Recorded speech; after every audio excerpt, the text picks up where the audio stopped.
వీళ్ళు ఈ నావికులు అంటే ఓడలో యోనాతో పాటు ప్రయాణం చేస్తున్నటువంటి వారు కష్టం వచ్చినప్పుడు, ఓడ మునిగిపోయి ప్రమాదంలో ఉన్నప్పుడు వీళ్ళేం చేశారు అంటే వారి వారి దేవతలకు ప్రార్థన చేశారు.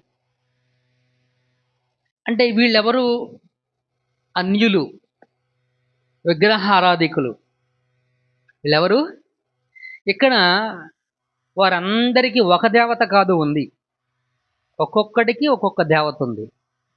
అదే కదా, తన తన దేవత. అంటే ఏంటి? 10 మంది ఉంటే 10 మందికి 10 దేవతలు ఉన్నారు. 20 మంది ఉంటే 20 మందికి దేవతలు ఉన్నారు. ఒక్కొక్కడికి ఒక్కొక్క దేవత. ఇదేదో మన దేశ సాంప్రదాయం లాగా ఉంది కదూ, ఇంచుమించు అలాంటిదే. మన దేశానికి విగ్రహారాధన అక్కడి నుంచే వచ్చింది కాబట్టి, అటువంటి ప్రాంతాల నుంచే మనకు వచ్చింది కాబట్టి, ఇవి మనం దాన్ని ఏమంటే మూలాలు అని చెప్పొచ్చు, మూలాలు అని చెప్పొచ్చు. ఈ వాడలో ప్రయాణం చేస్తున్నటువంటి ప్రయాణికులు, నావికులు, వీళ్ళు గురించి చెప్పబడిన రాయబడిన మాటను బట్టి వీరు ఒక్కొక్కరికి ఒక్కొక్క దేవత ఉంది, ఒక్కొక్కరికి ఒక్కొక్క దేవత ఉంది. విగ్రహారాధికులు అని చాలా స్పష్టంగా అర్థమవుతూ ఉంది. ఇంకొంచెం లోతుగా మనం కొంచెం డీటెయిల్డ్గా ఆ వచనాన్ని చదివితే, వాడ చులకన చేయుటకు అందులోని సరుకులను సముద్రంలో పారవేసింది. వీళ్ళు వారి వారి దేవతలకు ప్రార్థన చేశారు, కానీ వారికి ఎలాంటి సహాయం రాలా.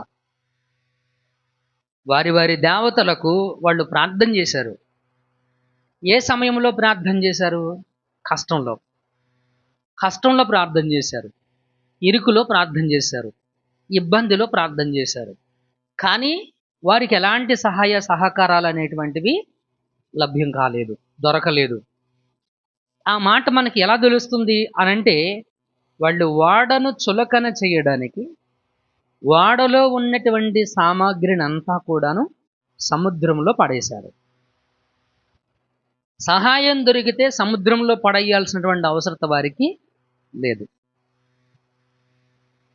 సహాయం దొరికితే సముద్రంలో పడేయాల్సినటువంటి అవసరత వారికి లేదు. కాబట్టి వీళ్ళ విగ్రహారాధన జీవితం ఏదైతే ఉందో, ఆ జీవితం వారికి ఏమాత్రం కూడా ప్రయోజనకరంగా లేదు, లాభకరంగా లేదు, ఉపయోగకరంగా అనేటువంటిది లేదు మిత్రులారా. అది మనకు చాలా స్పష్టంగా అర్థమవుతా ఉంది. వ్యర్థమైన భక్తి జీవితాన్ని కలిగి ఉన్నారని అర్థం.